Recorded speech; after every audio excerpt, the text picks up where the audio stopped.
It is my honor today, as with every day in this body, to rise on behalf of my constituents in House District 100 from Missoula, Montana, who elected me to be their representative in the People's House.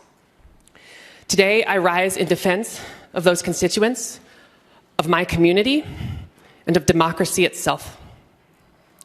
Last week, I spoke on the governor's amendments to Senate Bill 99, which banned gender-affirming care. This was a bill that was one of many targeting the LGBTQ community in Montana. This legislature has systematically attacked that community. We have seen bills targeting our art forms, our books, our history, and our health care. And I rose up in defense of my community that day, speaking to harms that these bills bring and that I have firsthand experience knowing about.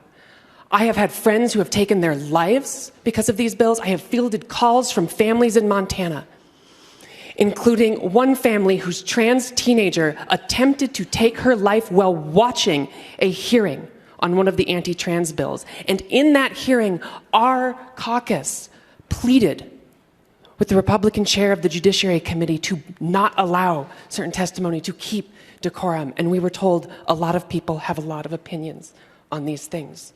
So when I rose up and said, "There is blood on your hands," I was not being hyperbolic.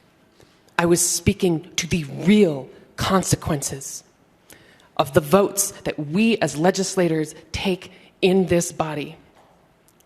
And when the speaker asks me to apologize, what he is, on behalf of decorum, what he is really asking me to do is be silent when my community is facing bills that get us killed.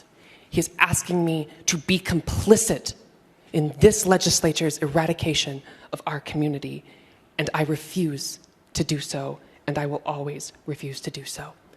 I would also say that if you use decorum to silence people who hold you accountable, then in the name of all you are doing is using decorum as a tool of oppression. Additionally, when the speaker disallowed me to speak, what he was doing is taking away the voices of the 11,000 Montanans who elected me to speak on their behalf. And when I continued to not be recognized, what my constituents in my community did is came here and said, "That is our voice in this body. Let her speak. Let her speak." And when the speaker gavelled down the people demanding that democracy work, demanding that their representative be heard, when he gavelled down, what he was doing is driving a nail in the coffin of democracy. But you cannot kill democracy that easily. And that is why they kept chanting, "Let her speak." And why I raised my microphone to amplify their voices, to make sure that the people who elected me here are heard.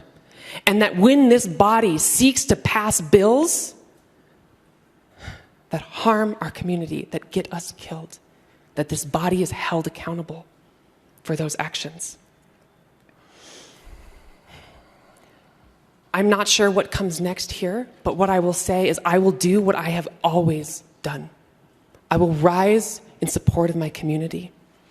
I will take the hard and moral choice and stand up in defense of the people who elected me to do so and the people in our communities. And I will say I'm grateful for those who stood up in defense of democracy on Monday. And I will also say that I hear everyone. I hear my constituents. I hear your constituents who say thank you for standing up.